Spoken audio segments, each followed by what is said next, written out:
Hi, and welcome to Poly Pavilion, located at the campus of UCLA, home to the legendary John Wooden and the UCLA Bruins.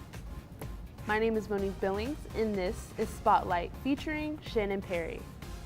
Entering her 5th year as an assistant coach for the Bruins staff, Shannon plays a key role in everything from social media to recruitment, something not to be overlooked since UCLA had the #1 recruiting class in the nation in 2014.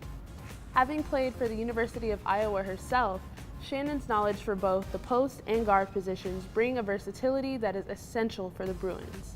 This is Spotlight.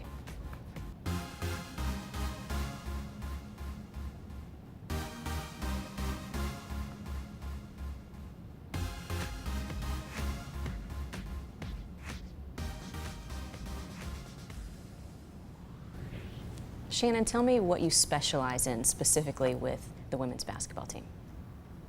I don't know if I have some specialty, but I guess my responsibilities would be recruiting, player development, and with defensive coordinator, with Jenny, co-defensive coordinator. Those would be my main 3.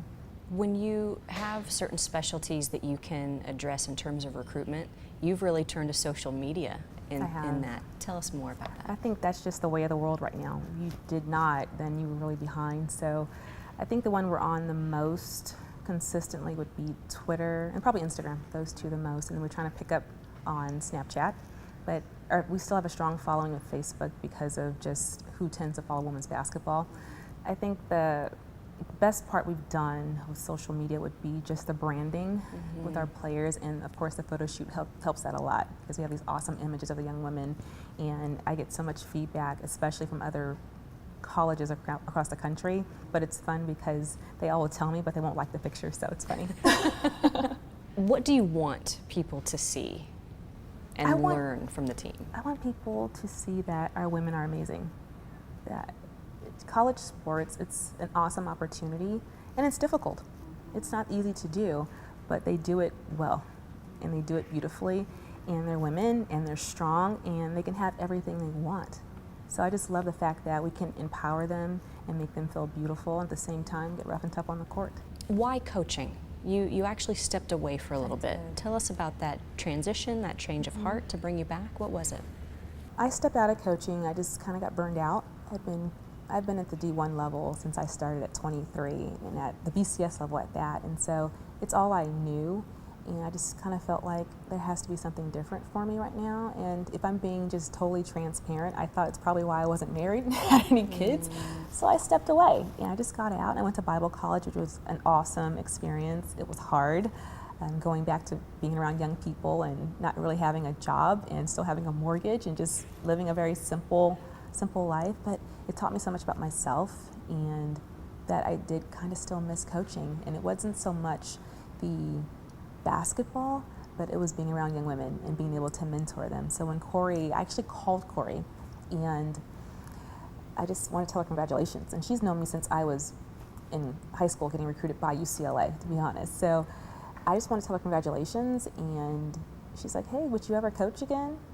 And if you know me, I said I would never coach again, and B, I would never live in LA again. So the fact that I made that decision in one decision to coach and to come back to LA, it's Corey. It was the right situation. It's the right philosophy. It's about these young women. It's about developing them. So that is what pulled at my heartstrings. And basketball for me, it's honestly just a vehicle. It's a tool to help these young women be who they want to be. Because I always tell them, if you get to be who you want to be, then I've done my job. I don't think I'm going to be some big famous person, but you may. And if I'm a part of that journey and I helped you get there, then I feel like I've had a fulfilled life. I feel like there's almost nothing you wouldn't do to show people how special the program is, how special UCLA is. You would even go so far as to dress up like a superhero. I would, and make other people around me dress up as superheroes. You got to tell us about that, girl. Well, it was fun. You know, it's recruiting and it's relationship building, and I found out some of my recruits, they love superheroes. So I said, I have an amazing boss she'll let us try anything, and who will open up, her checkbook too and say, yes, let's go buy a bunch of costumes. and everyone here everyone sells out. So we had a campus tour, and we had the Avengers helping out with the campus tour, and the enemy were all the schools, our competition, and so we were shooting the enemy down with our Nerf guns, and it's a lot of fun. Everyone just sells out here, so it's great. That's awesome. Once an athlete leaves here, how do you manage to stay connected with them and help them continue to go strive for their goals? I believe it's really the relationship building that we've had along the way. And along with that, it's also just prepping them. It's the Bruin Elite, it's the Bruin Varsity Club, it's the internships they've received, it's the work experience. It's all those things they're able to just go back upon and trust. And it's us just trying to build confidence in them and remind them of their goals, their dreams, and making sure they know we're behind them still, no matter what they need or want. They're never too far from us. They're always going to be a part of the program. And it's been great. We have young women that have signed either pro contracts or they've gone on a grad school. They're all doing something great. I mean, we have a couple coaching, so everyone is doing something, and that's when you feel like, okay, I've done my job. Thank you, Shannon. Of course. This has been Spotlight. I'm Stacy Pates.